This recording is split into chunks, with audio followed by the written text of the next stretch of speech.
lowered, not removed, that'd be pretty overpowered, but lowered on that ability. So Grace really knew what he wanted. He takes the Casio that in lane is going to be supremely powerful. Teamfight SKT will have a lot of options, but this is an interesting final draft, Valdez, and the Fiora goes unpicked. Definitely some surprising stuff back and forth. You mentioned generally reliable for the Kennen for SKT. I feel like coming into this one, SKT generally reliable should be enough to take out a team like Jin Air, but you have to think twice after game number 2. I'm not so sure anymore. In old metas, you could just kind of do your thing as SKT, and as long as you didn't stuff up too many times, late game would be your savior. We're not quite there anymore. Games end now that didn't end before. Snowballs actually gain enough momentum and can close games, and SKT have tried that 2 games in a row. I hope there's an ideological shift in game number 3, but I don't think pick ban has necessarily facilitated that in a trivial matter. There's windows for Aatrox to go aggressive against Kennen, even if it's a Kennen favorite trade lane and range versus melee, and mid lane is going to be a tricky one because you could just be at a low health total the entire laning phase. Definitely looking forward to this one. Interesting pick ban, and Jin Air stepping up to SKT. Let's do it for game 3.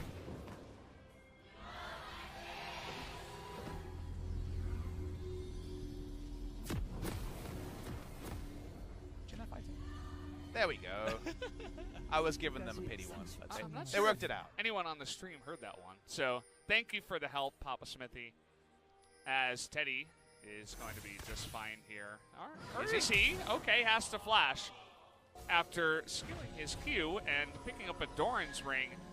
They wanted to punish him here. That was some just desserts. Look, I like it when someone gets their just desserts. He saw the large model of the Nautilus and said, ooh, I can get some mana flow band stacks and some gold. And yeah. Nautilus said, ooh, I can get a flash. Yeah. And you know what? I'll take flash every time. That is Teddy, just interestingly, maybe he skilled it up first. You never want to do that, guys. Pro tip, wait until you get into lane to skill up your thing, and always use the control buttons to skill up your thing. You don't want to be that guy that's awkwardly trying to level up your ability with your mouse pointer. In spring, when LS was around, you didn't want to be that guy that took Scorch. Scorch was definitely at a very low power level before, but it got buffed to extra 5 damage at level 1. And when you can proc it as often as you can, that's more significant than perhaps your facetious put forward. So going to be more Scorch. You see Linderong has it. Grace has it. Grace's job is to keep Faker at low health the entire laning phase. And if he denies an Aftershock proc and maxes E, that should be pretty easy. It's targeted Valdez. People want to talk about, this is a nice trade from Faker. Hard to get even. But look at this. If that poison hit, could have gotten a little bit tricky there. Grace was getting low on mana, though. It tells you how the matchup is, that a nice trade is even health at the end of it. But that's this is a dominant laning phase choice from the Casio and a straight lock-in. And that's with teleport. Doesn't even have a combat spell to win this lane. Level 2 advantage, not a level 1, but won't be taken down. If anyone's at home, be like, why haven't the casters talked about Doran's Ring Ezreal? It is the first time I've seen this, but it's along the school of thought of Doran's Ring Misfortune and Doran's Ring Jin, in that it's for the mana regen. There's so much flat mana regen on the ability that it's to get 2 potions in case an all-in doesn't go your way. You don't have to back. You have 2 potions in order to regen 300 odd health, and it's mana regen to pilfer items. So it's not about the stats. It's not standard, but it is something that I think more people should consider, as it just provides the 2 potions that can often be the difference between a won and a lost laning phase.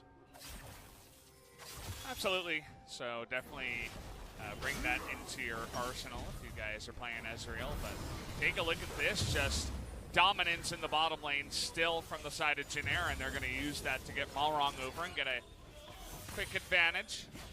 It's pretty hard for Klid to path this game because he's on Skarner, so obviously level 6 wants to power farm. But unfortunately, his bot lane 2v2 is really weak compared to the enemy 2v2, so we already saw these plays in the previous game. Game number 1, I believe, with Grace and Malrong roaming down to get turret plates. Rakan without Xayah is pretty weak and pretty susceptible. The all-in onto either of these members is going to be big, and that's with Teddy's flash down Valdez. So there's no surprise that Jin Air returns the greatest hits of what has worked this series, which is trying to get advantages around bot side. It's definitely a good sign that Jin Air come into summer up against SKT and they say, yeah, everybody knows us for playing slow. How about we up the tempo a little bit, see what happens? So far, it's been only good stuff, really. I mean, most of the time here in this series. So good to see that they're really trying to make it happen. Double scuttle. Glid was hoping he could get in there, but Tail of Blades Rek'Sai, and this is not lane to back him up. Bot lane. Oh boy, Mana has to flash away. The Ignite is ticking, but he should live as he is, you know, he's just trying to stand in lane. He can't do anything in lane. He provides no lane presence. That's why we were surprised to see the Rakan take away Valdez. If you're going to go Rakan Ezreal, you're going to lose. That's how it goes. Doesn't help that his lane partner flashed. Yeah, well, that's been bugging them for a while. As Mana still around, did have a couple of potions, so he's able to not back just yet. Teddy's going to need to pop both of those. There is that second potion. Dolan's Ring feeling pretty good right now that he actually could keep the second potion going. Flash will be up soon, but no breathing room at all for Teddy and Mana. Yeah, you can see that he's forced to stay. Wanted to back, but just too fast of a push there from Root and Kellen. They force him to stay. No cannon wave just yet. Maybe this next one will be it. He will go for his TP there. Rek'Sai could just spend the entire game mid-bot lane with his advantage, but he's going to gank top lane instead. Khan does have his flash here. Linderong is going to pull the trigger there on his own flash. Khan goes for that one. Now a bunch of damage from Linderong, but not quite enough. Seemed like a pretty poor communication with Linderong, because I don't think he had his first Q cooldown right as he could have used it. And then it's a flash for flash that helps Linderong, but it does relieve a bit of pressure from mid and bot lane, which are kind of in disarray before this moment. It's one of those things where if you trade flash for flash and Linderong doesn't have to flash, he could get it all in. Flash forward here, and he's going to pick it up, gets the knock up. And first blood goes to Linderong, who makes it look easy against Khan. And that's a successful gank from Malrong. If you're going to trade jungler flash for top flash and give your top lane a flash advantage, that's what could happen. Does it happen reliably? No. But Khan's caught napping. Big moment for Jin Air and Linderong. Linderong sometimes struggling, was definitely struggling in game number 2 on the Aatrox, but gets a lot of help from his jungler. And this time, with an Aatrox that gets ganks versus an Aatrox that does not at all and gets only ganked, you guys can begin to see the difference. And now there's kind of 3 Forest Fires, top, mid, and bot lane, and 1 Skarner ultimate, and 1 Skarner that could be deep water Valdez. Nice all in here. Hits everything, finishes off the kill, overkills by plenty. He was already calling it early. He was calling solo kill from the start. Yeah. That's all he said. He's like, solo kill. That's it. I heard top something, and I knew that was top solo kill. Nice moment there for Linderong, who didn't have a lot to cheer about in spring season. I love the fact that Jin Air is not overjoyed. Why should they be? They've been the better team so far in this best of 3. Gotta love the immense focus from the side of Linderong after that one. Definitely something I always love to see, as now Khan is angry. You don't want to see him when he's angry, but we'll see what he can do in this lane. He's still going to be ahead in CS, as you do when you are on the cannon, but definitely a much better time now for Linderong on Aatrox. Clid is really hating his life. He has a mana Ezreal in the bot lane with just tier and half of a Sheen. Blue Ezreal. His Rakan doesn't have flash. His mid lane is a champion who's been well controlled, the laning phase. That's the reality of Cassio into Sylas, and his top just got solo killed. So where do you go to get an advantage? Let's see how the setups will be, because right now, he's not going to have a red buff either. It's really hard when none of your lanes are winning. Just in general, for everybody on the Rift, just to put it, you know, very simply, and that means that you can get Kellen to leave Root down there, roam on the red buff. Skarner's not going to have that. Not able to finish his jungle item, just kind of chilling here, and still waiting for that level 6 Skarner gank. We saw a lot of aggression from Malrong in game number 2 on the Skarner, but Clid not having that same kind of luxury in this game. top side. Dunk is going to hit the Infernal Chain, but no kill potential. Didn't mention it, but it's actually win lane cannon as well. This is not an AP cannon. This is on-hit cannon.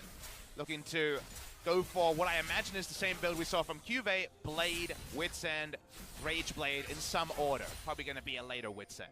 There's only a single magic damage champion on the side of Jinner. So losing Flash, not being able to overextend and being targeted, there's a chance that Khan can't provide anything as the game goes on. Take a look at this. They read where that ward is, and now with the Chilling Smite and the ultimate coming on in, but he's going to get stunned, and Clint comes in for the alley-oop, and another guy is going to get in there as now the mid laner, and there is Linderong to get that one kill, but he is easily going to be punished here at the backside of it as Faker is able to pick up one, as well as Clid, and Grace not able to help out much. Michael Douglas said greed is good, but in this case it's too much greed coming through from Jinner. You are right, they make the right read on where the ward is. This play to this point is fine, but at some point you don't have vision on Skarner. If he's bot side, you're done. That means they trade down around one of their areas of strength and actually allow Khan some incidental gold and bails him out of a bad situation. Linderong himself at least was able to barely pick up that kill towards the end, but if the Kennen got even a little bit farther out of the Infernal Chains, he would have been safe, and that would have been a 0 for 2. So now Jinner, not willing to take their foot off the pedal, they immediately go to the Rift Herald here at 10 minutes, and they're going to take it here with ease. Now this is something you do like. This is aggression, not greed. The reason why the previous play is greed is make the same play, but then miss the Prey Seeker back away. There are objectives in 2019 Valleys. It's not like before where like, why did I waste my time? Yeah. There's these turret plate things. You would have got a couple. Kennen wouldn't have been near the turret. Instead, they're going to get the turret plates anyway, but they do inject needed gold into the side of SKT because of their greed. That they do. If they had stayed up there in the top side and taken a couple of turret plates, that Rift Herald on the backside, it would have taken down the turret. And that could have made things very interesting to take down a turret this early on in the game and give all of that gold over to the Aatrox. Kill also means no gold difference between Faker and Grace despite the matchup. So grinning and bearing it, Faker has done a very admirable thing. This is exactly what you want from him, about 15 CS down, but also making a map play, given that Cassio's one disadvantage is when she's not just there whacking away on the Sylas in range versus melee, she can be pushed and roamed on. So good roam timing from Faker means that he's done his bit. Kind of needs the other parts around him to follow his lead. Everybody's really excited to take Cloud Drakes today. We've had a couple of teams that really love it. This is another one, actually. You get the Skarner in there. Even Kennen's going to like it. So they'll be happy to take it. Now the Rakan is going to need it more than ever on this patch as well. Actually a very high-value Cloud Drake now that you mentioned about it. That's a good catch there, because in-combat movement speeds for everyone, the out-of-combat movement speeds for people who are trying to catch, and you already outlined 3 of them. I'd be happy to see that. Faker with enough AP. With Proto Belt in, then actually the Cassio matchup is a lot easier for him because he can just Q Proto Belt and then leave the minion wave and not take free damage. So we're getting to the point where things calm down in the mid lane. We're not getting any calm in the top side, but SKT seem to be aware that this camp is real. They have their eye on it for now, as there will be Malrong spotted on the control ward, but does mean that Khan will have a bit of safety for now, and this turret is not going to go down just yet here. This is not very exciting when he chases in there. Usually, Lightning Rush is something to be excited about, not to be seen here. Comet versus Press the Attack. Big laning investment by both. First turret played at 13 minutes is very delayed for the Cassio versus Sylas matchup, but been good roam timings on the side of Faker. What's the next play here? Clid loading up with his ultimate. Obviously at 13 minutes, no QSS is complete on either side, and well, let's do this one more time. Yeah, let's do it again here. As Slicing Maelstrom does come in. Do they have the damage though? Look at Khan! Able to flash out, is going to be able to go down though, as now Malrong will eat it, but actually the ult there from Faker stolen is going to make things dangerous for Linderong. Now we have an Ignite in the bottom lane, but that lane is a little bit different now as time has gone on. No all-in could be completed. No depth charge invested too far up the lane. And they're not going to get this turret. That's the frustrating part for Jin Air. They can just go bot side and start to zone away people. They thought for sure they would have a turret top side. They don't pick it up. And now you got Faker casually at 2-0-1 on the Sylas here in the mid lane. Got to be feeling pretty good about that one. He's going to probably get ahead of the Cassiopeia, or at least get close now with a little bit of that extra gold. But this story, definitely pretty good for Jin Air as they get 7 plates. SKT gets 0. But the most recent story of the smart roam timings to stop the standing gold being claimed are eerily familiar if you cast your mind back to SKT versus Griffin LCK Spring Final, defending these turret dives. Griffin running their head into the lane, they target it again and again and again. The third, fourth time's the charm is what Jin Air is going for here, but it's easily read. SKT is well aware it's the only game plan Jin Air have shown in this final game. They do well to move away from there, even though it's frustrating to give up the standing gold of that first turret blood. Khan getting aggressive here once again. Actually going to use that blade and win this trade in a big way, so feeling pretty good about that one. Play the Ruin King kind of guarantees that no future sweet spots will be hit on the queue. That's Dan's first item, already complete from Linderong, so gonna have sustain in the lane, both of them do. Lifesteal in effect on both. Linderong doesn't have TP, so TP advantage here for SKT is something they can try to take advantage of. Khan doesn't represent a strong team fighter, but even just base damage, Slicing Maelstrom and crowd control could be big. Saw an interesting thing there from the Ezreal. He used his True Shot Barrage through the jungle of Malrong, actually, just to get some vision. Instead of trying to push the lane, it doesn't do as much damage to minions anymore. Actually uses it for vision, so definitely not something you see all the time. Sorry, my eyes were on Khan missing 2 easy last hits, including a cannon, so I found it hard to look away from that one. Those are the ones you have to point out. You don't want to do everyone, but here's Klid, wants to point himself out, wanting to burst down this Aatrox, gonna make it look easy, and now they're gonna find Malrong here as Faker. He's got that Void Rush, he wants to get the kill. Malrong is gonna flash underneath though, and they are gonna respect it. Maybe Jin Air could take a page out of this book as to how not to get too far ahead of yourself.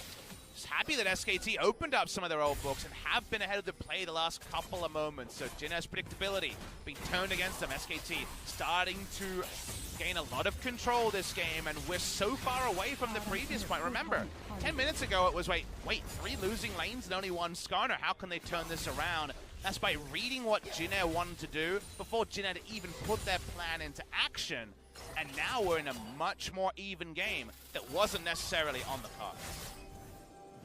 Watch the replay. Klid's, of course, revealed. Clearing wards in that area, but Linderong walks up knowing that Rek'Sai is shadowing him. The timings don't work out. The flash still up on Skarner, and if he knew for sure the flash was up, wrong lane position once again from Linderong.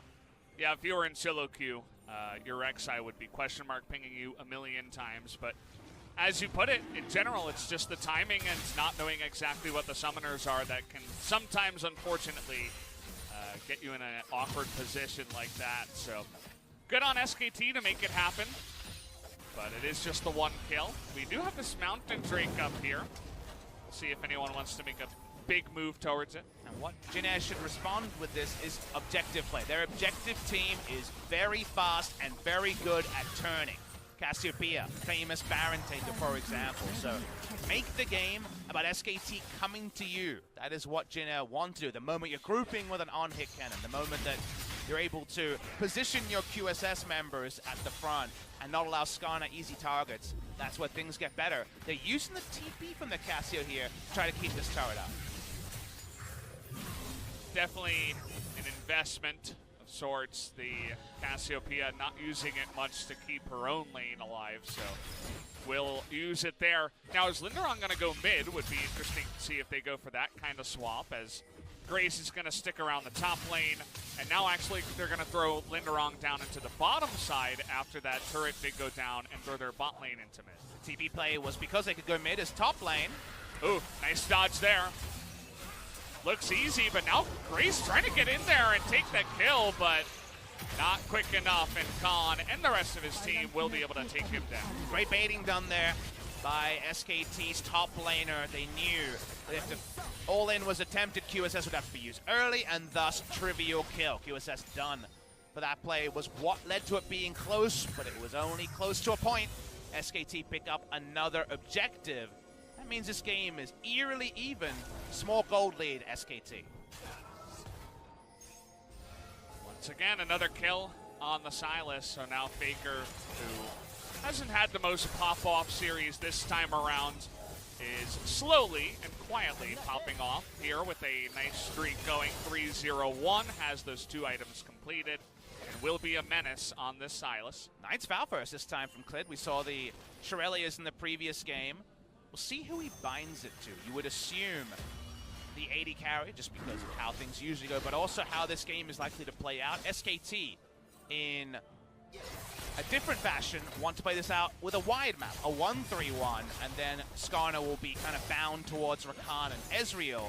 They're very much looking to make this map larger, whereas, as we outlined, Jin want to make it about objectives, not moments like this. Let's do it again, say SKT. They're trying to dive this bottom turret this time around, and Aatrox much easier to kill, but how about starting a Baron here at 20 minutes? Awkward timing for SKT, and they have the Mountain Drake. Question is, will they have enough damage to do it anyway?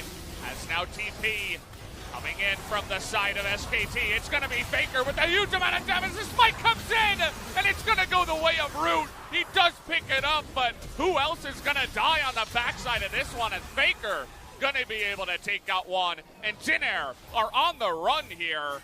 Although Faker getting a little bit far ahead of himself, but looking to go for the outplay here on the Grace. Gets the knock-up into the Rakan, and will be able to shut him down. SKT mop up the kills. They get all but one on the side of Jinair, largely just for the gold was that Baron buff. It's off the rip now. SKT don't have access to it, but the kills they were able to pick up do reset the equation a little bit.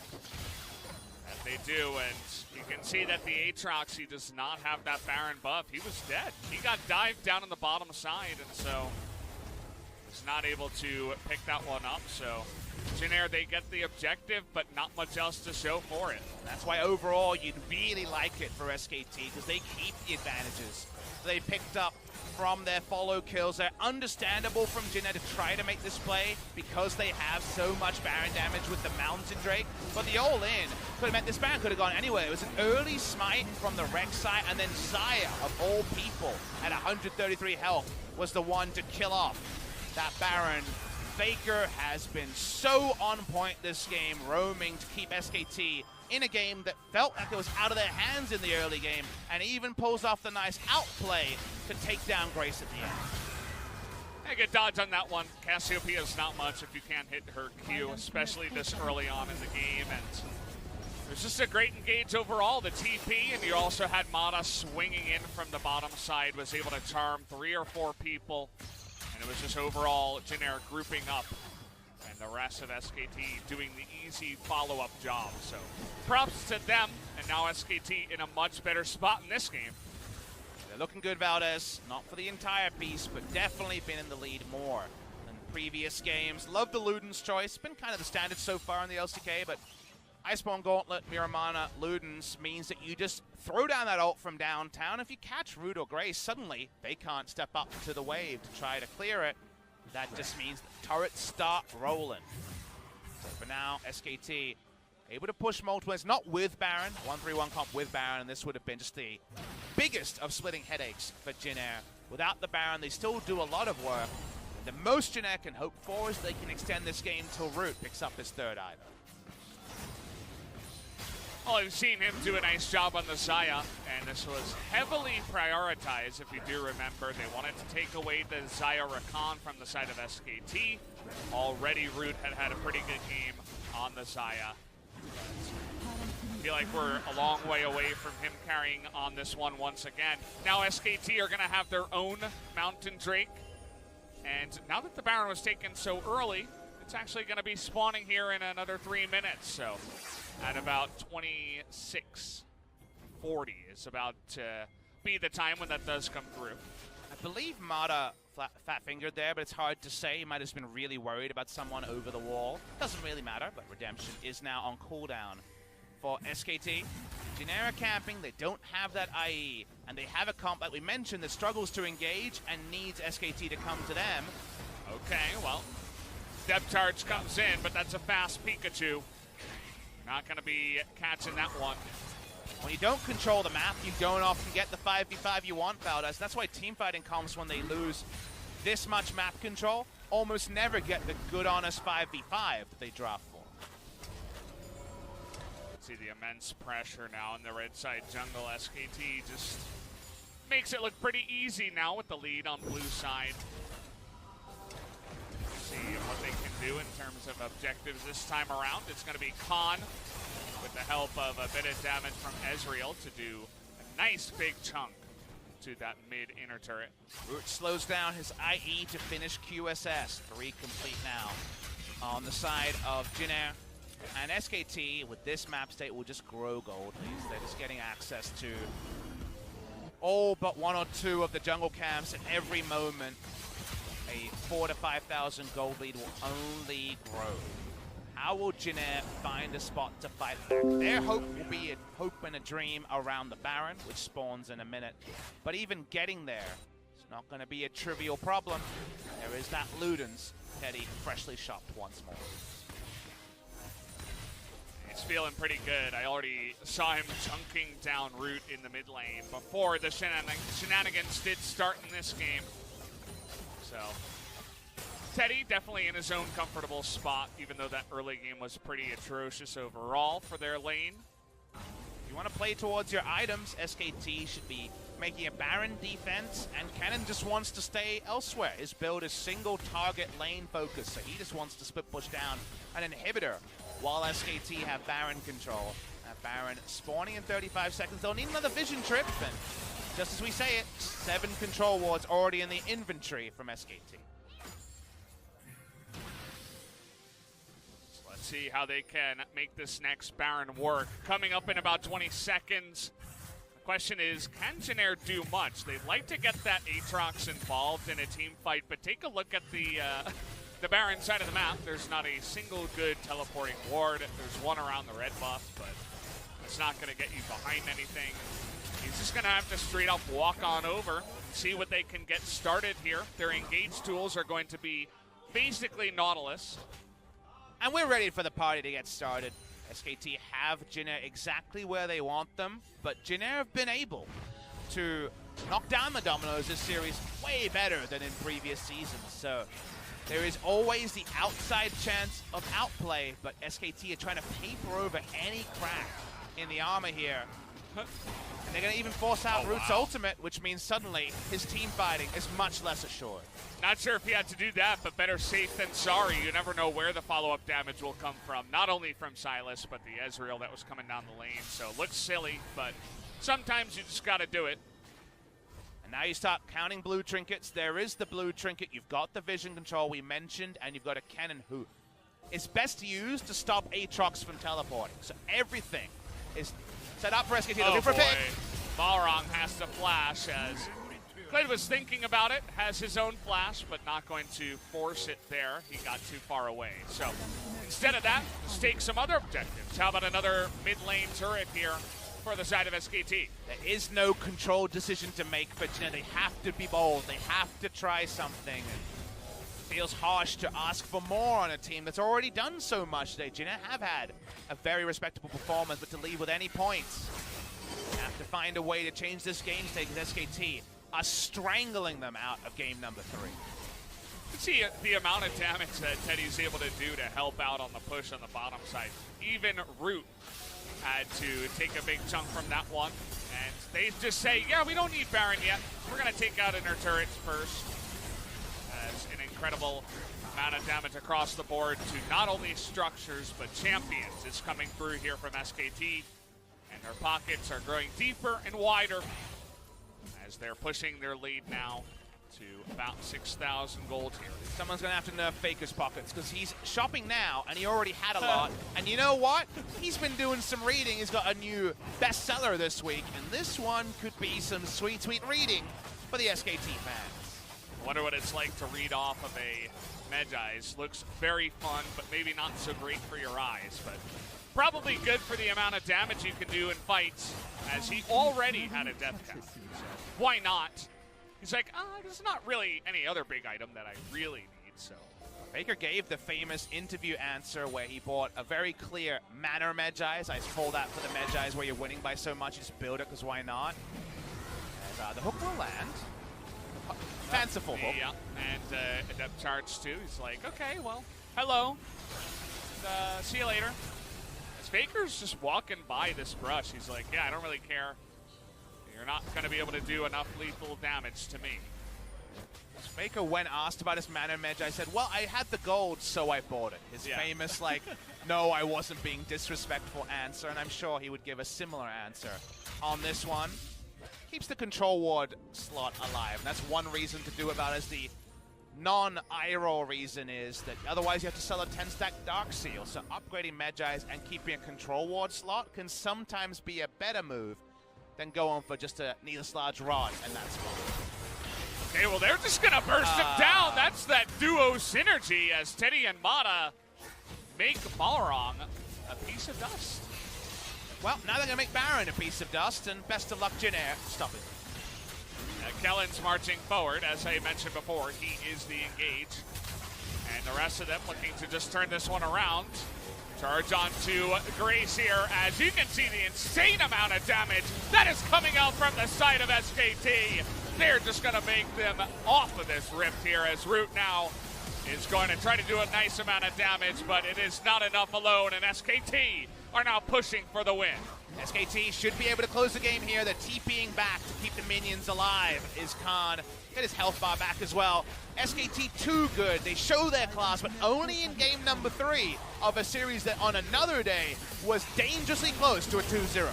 This was the game that made sense. The other two, I'm not so sure, Papa Smithy. So Linderong here alongside Malrong, going to try to do their best. The two wrongs, not enough to stop SKT from banging the door here in game number 3. Will be taking down the Nexus. GG, as SKT will pick up their first win from LCK Summer. And Faker ends with a New York Times bestseller, 25-stack Medjai's. If you guys are wondering what the title is, it's sadplaying.jpg. But that's all that's left for Jin Air. Hopefully, a day removed, hours removed, they'll look back and say, we showed one of our best performances as an org in 2019 in a lost